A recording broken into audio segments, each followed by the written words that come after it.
যে কিয়ামত ততক্ষণ পর্যন্ত হবে না যতক্ষণ মুসলমানের একটি দল কাফের মুশরিকের সাথে মিলে যাবে আর একটি দল মূর্তি পূজার সাথে জড়িত হবে, ততক্ষণ পর্যন্ত কিয়ামত হবে না। কিন্তু আমরা বর্তমানে দুটোই দেখতেছি। তার অর্থ হলো কিয়ামত অতি সন্নিকটে।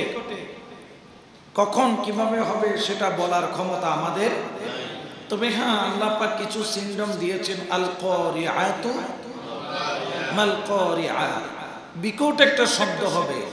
এই শব্দের মাধ্যমে আল্লাহ পাক, এই শব্দ দ্বারা অনেকে বলেছেন হযরত ইসরাফিল আলাইহিস সালামের সিংহার মধ্যে যে ফুৎকার দিবে, এই বিশাল বড় শব্দে একটি কম্পন সৃষ্টি হবে। ইজা জুলজিলাতিল আরদু জিলজালাহা, বিকট একটা কম্পন হবে। এই কম্পনের মাধ্যমে তিন দিক থেকে ভূমিধস হবে। কয় দিক থেকে? তিন দিক থেকে ভূমিধস হবে এবং জমিনের 40 গজ নিচের মাটি উপরে উঠবে, উপরের মাটি 40 গজ নিচে যাবে। এইভাবে কিয়ামত সংগঠিত হবে। তো ঈমান, আমরা যারা ঈমানদার দাবি করছি, ঈমান এই শব্দটি এমন এক শব্দ যার মধ্যে আপনার আখিরাতের সাথে সম্পর্ক যুক্ত রয়েছে। এই জন্য ঈমানের শাব্দিক অর্থ হলো আত-তাসদীক, বিশ্বাস স্থাপন করা। কি স্থাপন করা? বিশ্বাস স্থাপন করা। ঈমান শব্দের অর্থ হলো আত-তাসদীক, ঈমান শব্দের অর্থ হলো আনুগত্য করা, ঈমান শব্দের অর্থ হলো স্বীকৃতি দেওয়া, ঈমান শব্দের অর্থ হলো নির্ভর করা, ঈমান শব্দের অর্থ হলো অবনত হওয়া, ঈমান শব্দের অর্থ হলো প্রশান্তি লাভ করা। বড় করে বলে সুবহানাল্লাহ। তো এখন এই যে বিশ্বাস স্থাপন করব, এটা কেমন বিশ্বাস স্থাপন?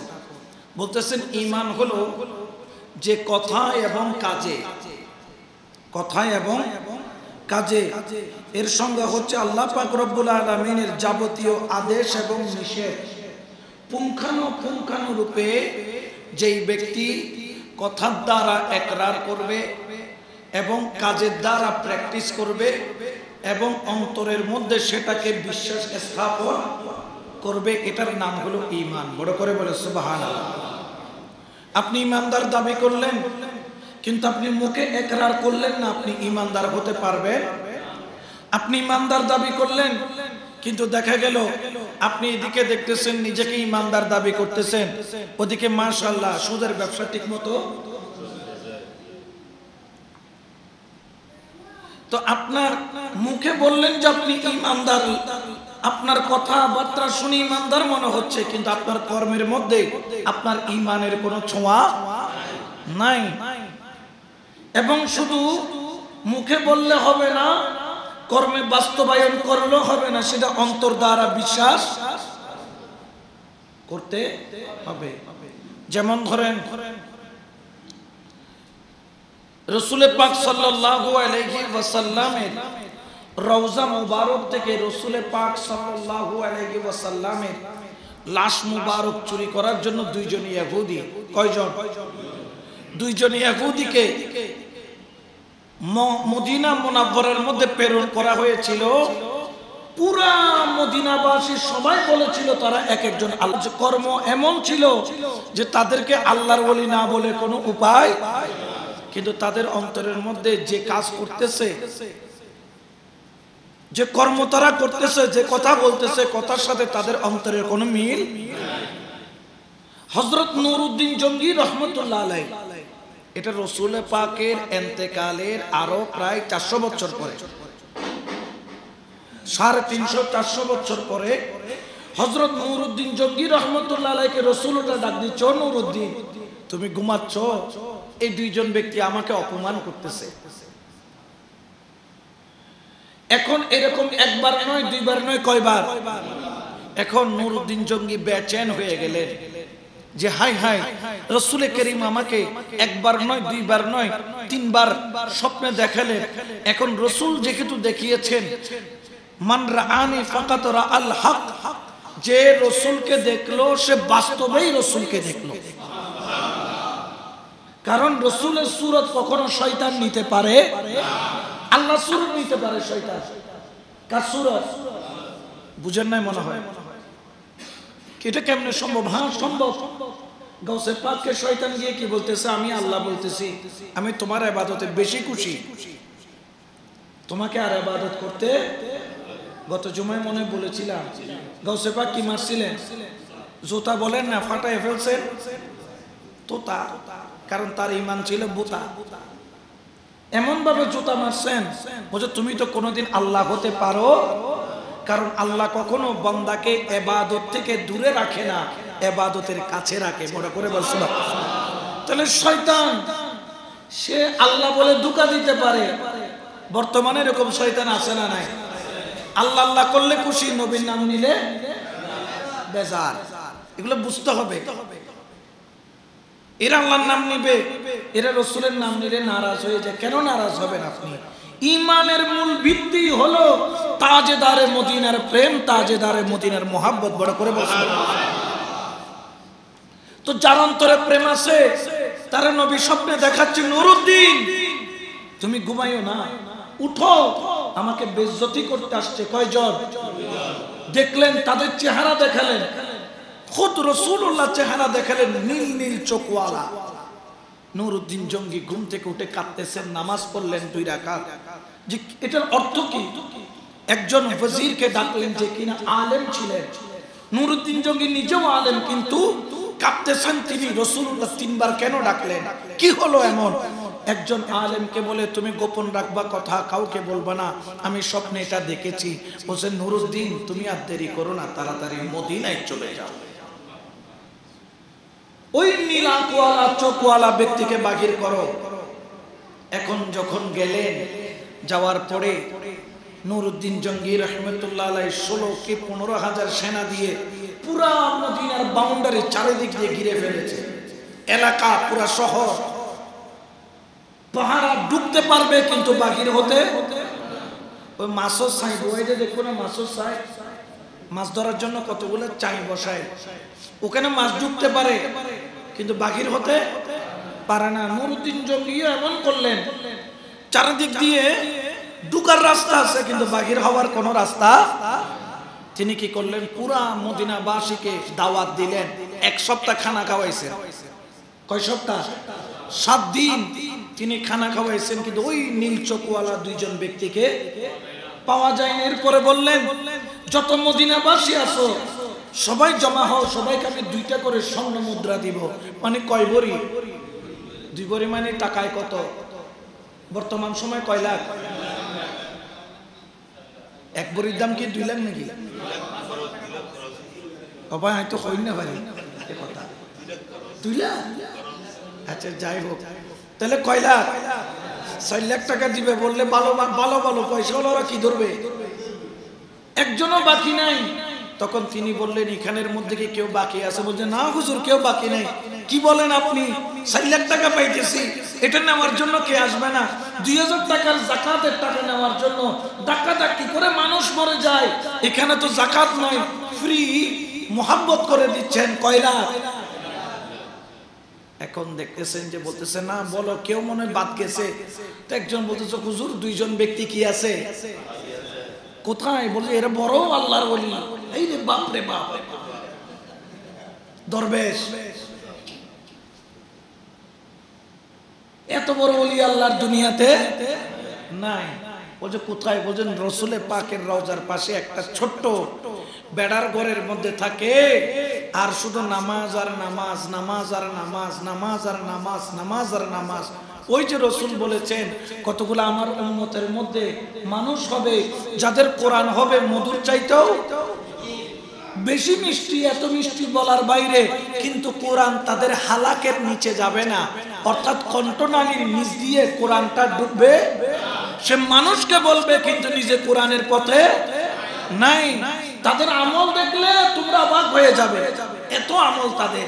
এই রে বাপ রে বাপ, নামাজ এমন ভাবে পড়বে তুমি মনে করবা তোমার আমল এর সামনে কিছুই নয়। আসলে তারা কিন্তু যেরকম ধনুক থেকে তীর বের হয়ে গেলে ওই তীর আর ফেরত আসে না, গুলি থেকে, বন্দুক থেকে গুলি বের হয়ে গেলে ওই গুলি আর ফেরত, ইসলাম থেকে তারা ওই রকম বের হয়ে গেছে।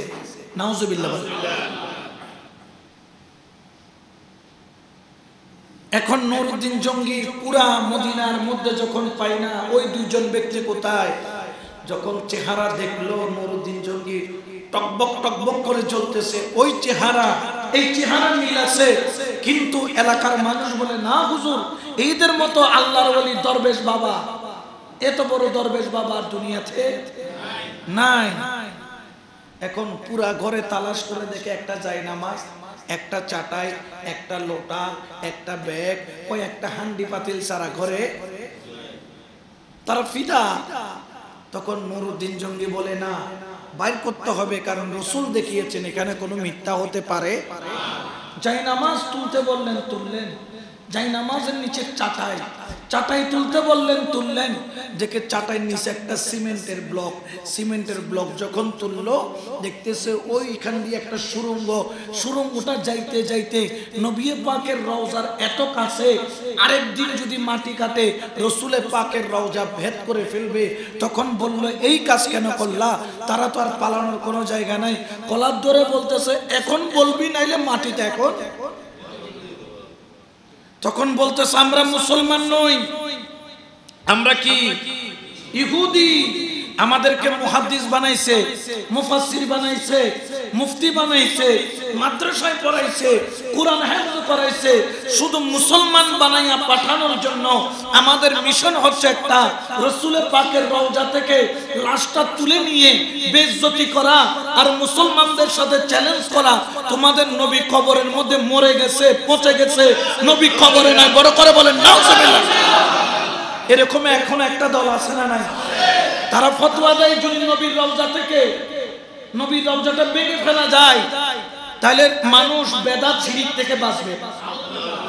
যদি নবীর রওজায় দুই চারটা হাড্ডি গুড্ডিও পাওয়া যায়, এগুলা তুলে কবরস্থানে দাফন করে দাও। মসজিদে নববীর ভিতরে নবীর রওজা রাখার দরকার। এটাকে কেন্দ্র করে আজকে থেকে প্রায় 1925 সাল 24 সালে 60,000 সাহাবীর মাজার ভেঙেছে। অনেকে বলে না সৌদি আরবে মাজার নাই কেন? মাজার ছিল, মাজারগুলা ভাঙা হয়েছে। কয় হাজার? 60,000 বলেন না, কয় হাজার? 60,000 সাহাবিয়ে রাসূলের মাজারকে ভেঙে দেওয়া হয়েছে।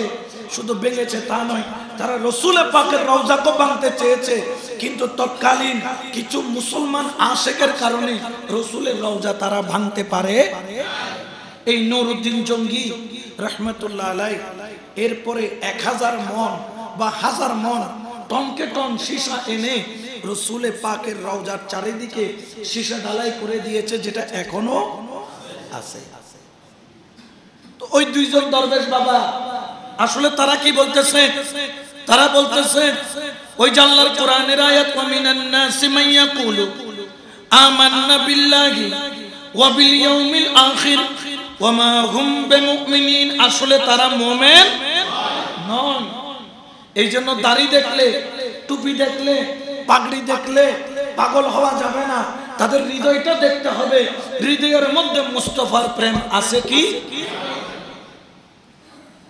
আমাদের কলেমার বৈশিষ্ট্য কি?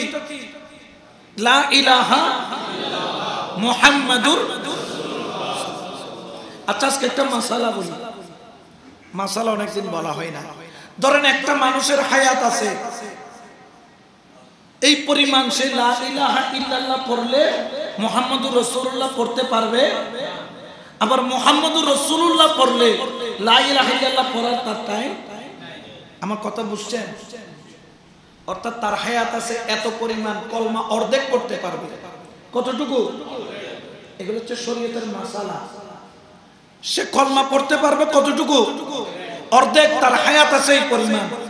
এখন সে অর্ধেকের মধ্যে কোনটা পড়বে? এখন আমার মুরব্বি বলছেন লা ইলাহা। এখন লা ইলাহা ইল্লাল্লাহ তো ইহুদিও বলে। ইহুদিরাও আল্লাহকে মানে না? মানে। খ্রিস্টানরা আল্লাহকে মানে না, কারণ তাদের কিতাব আমরা মানি, তবে বিকৃত হওয়ার কারণে তার উপর আমল করি না, বলে না আমল। শুধু আমরা কি কোরআনকে মানি না 4 কিতাবকে মানি? তাওরাত, জাবুর, ইনজিল, কয়টা? ঈমানের মধ্যে এই 4 কিতাবকে মানাটাও ঈমান, এই 4 কিতাবকে মানাটাও। এবং শুধু এই 4 কিতাব নয়, 100 সহিফা, ছোট ছোট মুসহাফ, অর্থাৎ পূর্ণাঙ্গ সংবিধান নয়, খণ্ডিত সংবিধান দিয়েছেন কে? আমরা সেগুলাকেও মানি। এটার নাম কি? ঈমান। বলেন না, এটার নাম ঈমান। এখন আপনি যদি বলেন যে আমি লা ইলাহা ইল্লাল্লাহ পড়ব, তো ইহুদিও তো লা ইলাহা ইল্লাল্লাহ মানে, খ্রিস্টানও তো লা ইলাহা। তখন মুফতি কিরামগণ এক হয়ে গেলেন, যদি এমন হয় যে তার হায়াত আছে এই পরিমাণ, কলমা অর্ধেক পড়ার সুযোগ আছে, অর্ধেক পড়ার সুযোগ নাই, তাহলে সে কি করবে? বলে সে মুহাম্মাদুর রাসূলুল্লাহ সাল্লাল্লাহু আলাইহি ওয়াসাল্লাম পড়ে নিবে। রাসূলকে মানা হয়ে গেলে আল্লাহ মানা হয়ে যাবে। বড় করে বলো সুবহানাল্লাহ। কারণ রাসূলুল্লাহ বলছে, কার রাসূল? জোরে বলেন না, কার? আল্লাহ। আপনি বুঝতেছেন ঈমানটা কি জিনিস? ঈমানের ইম্পর্টেন্স, রাসূলের ইম্পর্টেন্স, রাসূলের গুরুত্ব, রাসূলের মাকাম, রাসূলের আজমত, রাসূলের শান, রাসূলের ইজ্জত আপনাকে বুঝতে হবে। কারণ আপনি কোরআন পেয়েছেন নবীর মাধ্যমে, নামাজ পেয়েছেন নবীর মাধ্যমে, শরীয়ত পেয়েছেন নবীর মাধ্যমে, তরিকত পেয়েছেন নবীর মাধ্যমে, হাকিকত পেয়েছেন নবীর মাধ্যমে, এমনকি খুদ আল্লাহকে জেনেছেন নবীর মাধ্যমে। জান্নাত মানেন, আপনি কি জান্নাত দেখছেন? সাহাবা দেখছে, তাবিঈ দেখছে, গৌসে পাক দেখছে, গৌসুল আজম দেখছে, আমানত শাহ দেখছে। জান্নাত যিনি দেখছেন তিনি হলেন রাসূলুল্লাহ সাল্লাল্লাহু। আর বিশ্বাস করতেছি কারা? কিন্তু জান্নাত বিশ্বাস করতেছি, যিনি জান্নাত দেখে এসেছেন তারে বিশ্বাস খতিবে বদদান না, বদদাসেন দিলে নবীন দিলে, এগুলাকে বলতে হবে মুনাফিক নাম্বার 1। কিরে তুমি যার মাধ্যমে এত কিছু পেলে তাকে তো ছোট করার তো দরকার নাই। এই জন্য ঈমানের ব্যাপারে আপনাদেরকে সতর্ক থাকতে হবে। আমি যে বুখারী শরীফের একটি হাদিস পড়েছি, এই বুখারী শরীফের 2য় খণ্ড, হযরত আবু হুরায়রা রাদিয়াল্লাহু তাআলা থেকে riwayat, قال قال رسول الله, সবাই বলেন সাল্লাল্লাহু আলাইহি ওয়াসাল্লাম, كل امتي يدخلون الجنه الا من ابى। আমার নবী বলেন, আমার প্রত্যেক উম্মত জান্নাতের মধ্যে প্রবেশ করবে, তাতে কোনো সন্দেহ নাই, কিন্তু মান আবা, যেই ব্যক্তি অস্বীকার করলো আল্লাহ তাকে জান্নাতে প্রবেশ করতে দেবে।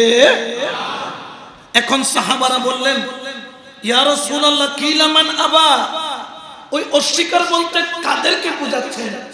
কোন অস্বীকারকারী, কোন ব্যক্তি? অস্বীকার বলতে অনেক কিছু বোঝায়।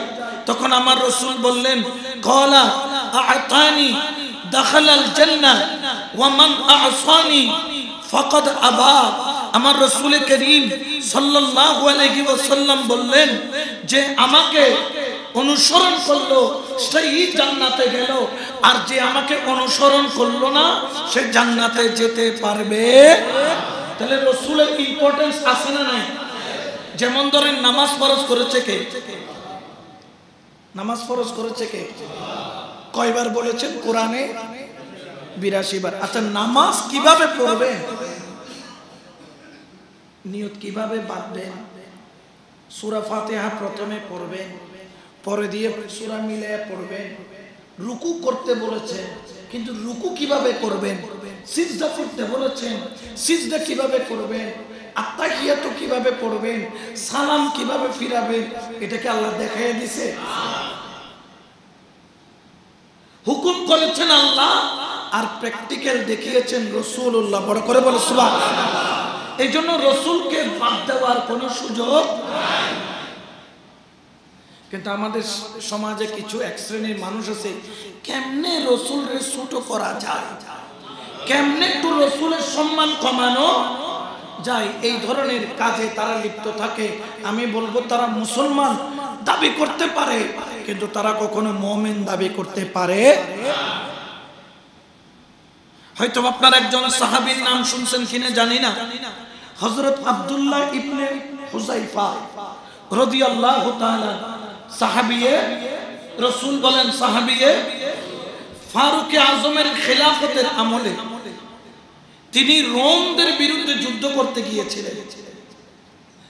রোমদের বিরুদ্ধে যখন তিনি যুদ্ধ করতে গেলেন, ওই যুদ্ধের মধ্যে রোমের যিনি বাদশা ছিল তিনি বললেন, এই যুদ্ধের মধ্যে যদি তোমরা কোনো মুসলমানদেরকে ধরতে পারো তাদেরকে কতল করবে না, আমার সামনে জিন্দাকি করবে, নিয়ে আসবা।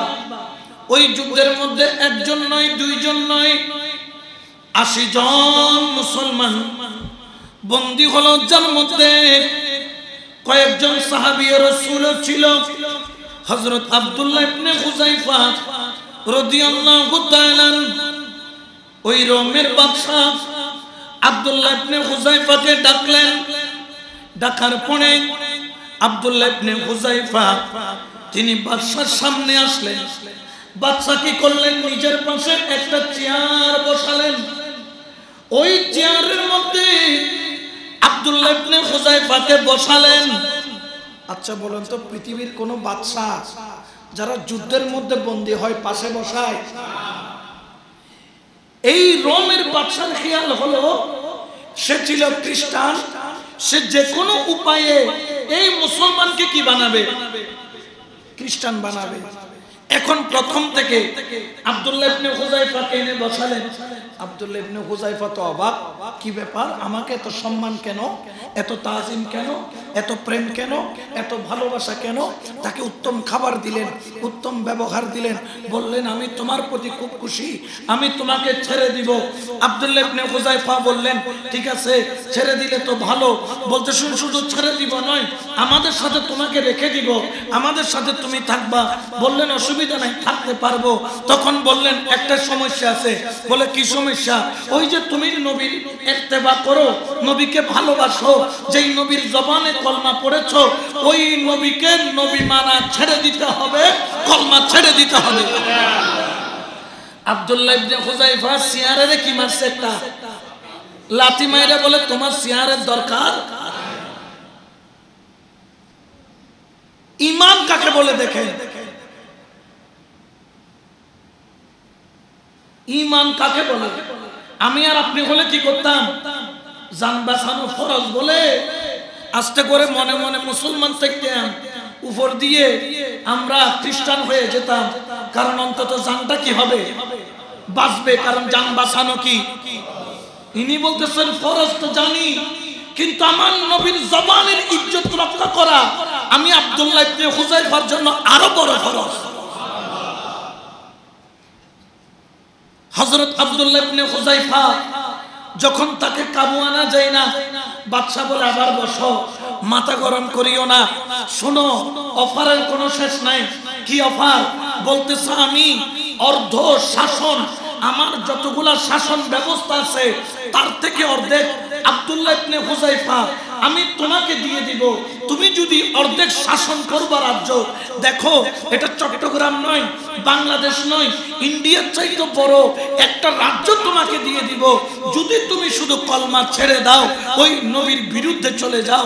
হযরত আব্দুল্লাহ ইবনে হুযায়ফা বলেন, তো তোমার ওই প্রাসাদের উপর, তো তোমার ওই রাজ্যের উপর, যেই রাজ্যে মুস্তাফার নাম নেওয়া যাবে না, যেই রাজ্যে কলমার আওয়াজ দেওয়া যাবে না, বড় করে বলেন না সুবহানাল্লাহ। ঈমান কাকে বলে দেখে? এখন তো রোজার পূজা কি বানায় ফেলছে, মুদ্রার এপিটা ওপি। আল্লাহ এগুলা থেকে আমাদের হেফাজত করুক।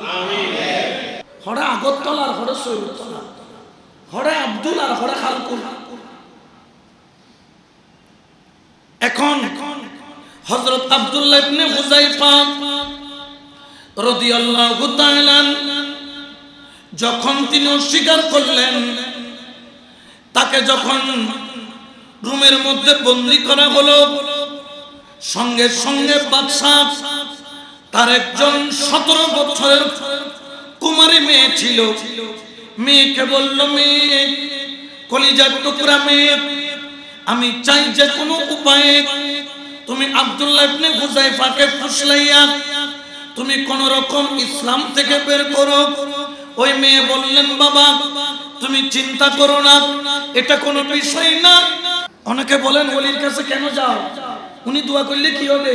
আরে বাবা, আল্লাহর নামের নকশা তো ওনার হাতে আছে, উনি নকশা বুঝছেন, এই জন্য তিনি দোয়াও করে দিতে জানেন।